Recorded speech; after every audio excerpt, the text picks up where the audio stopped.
Sometimes when we're cooking, just like in life, when we take an extra second to pay attention to the little things, the little details, that's where we go from good to excellent. Steak sandwich is simple, straightforward. You guys have made a steak sandwich. Let me show you how a few little tips and tricks to take your steak sandwich game up like 3 levels into like excellent territory.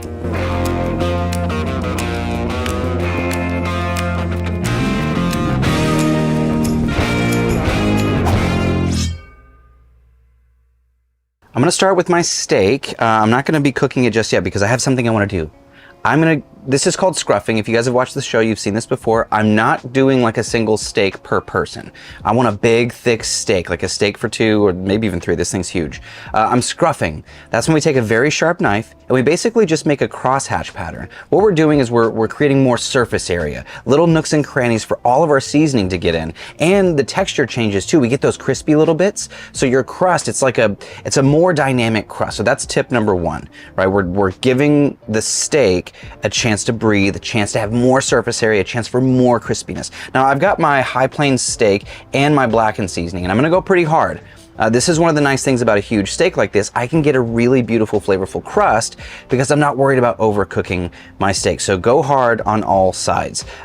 You'll see as you start, even if you want to, you can use your tongs. You can kind of push into those little nooks and crannies. Again, that's scruffing, opens up surface area, and it allows the seasoning to hold, which is really, really nice. And that's it. This is a tip number 2, I should say. Screaming hot, set to stun, oil, screaming hot griddle, and throw your steak down. You want it sizzling instantly because we want to preserve a nice medium at the end on this beautiful ribeye. While that's going, we can get to the rest of our stuff. I've got an onion, simple yellow onion. This is not a place for technique. This is just basic, but I am gonna be cooking it in that fat from the beef. As the beef cooks, some of that fat's gonna come out and we're cooking our onions in beef fat. So maybe that is a tip, Andy.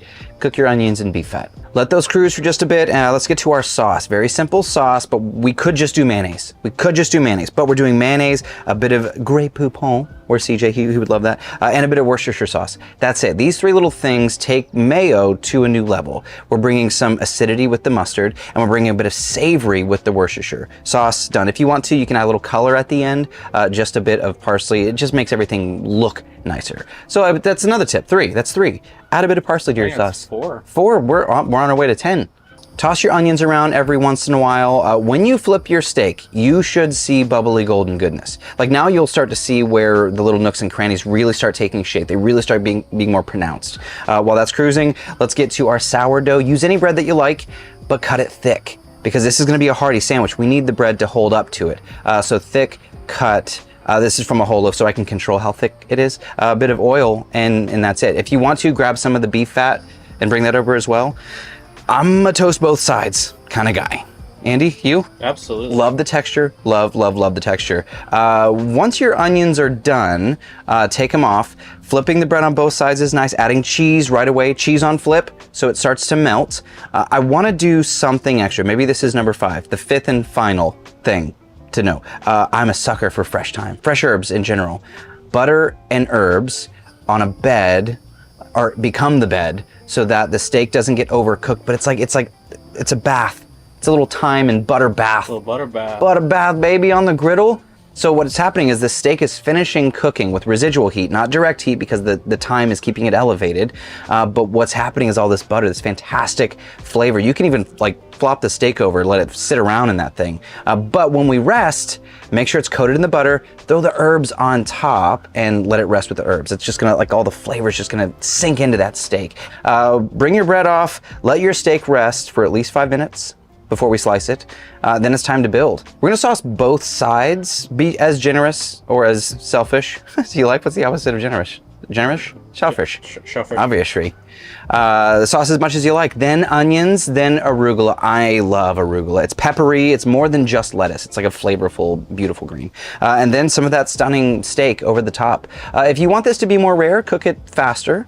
If you like this more well done, please don't do well done, but you could go medium well over the top. But that's the kind of sandwich people like send texts about. I had this sandwich, you gotta look at it. So this is the one people Instagram about. Absolutely. This is your steak sandwich, like to the next level. That's what you need. For all the newbies out there who haven't had your griddle that long, cleaning and storing your griddle is very, very simple. If you've seasoned it correctly, scrape it clean, push everything out through that rear grease, and then add a bit of water. If some like leftover stuff is really stubborn, the steam is gonna lift all of the stubborn stuff so we have a nice clean surface. Then I'm gonna add a bit of oil, and that's it. This is the main thing. Clean it after you cook, while your food's resting or while your food's still hot and you wanna take a second so you don't burn your mouth, and make sure it's shiny. Clean it right after, make sure it's shiny. That's all you gotta remember. I'm gonna go out on a limb and say this is like not beard friendly. However, Ethan, is it Ethan friendly? Yeah. Did you get down with that? Yeah. Is that your jam, Andy? Absolutely. I said that a lot this episode. Here we go. Most definitely.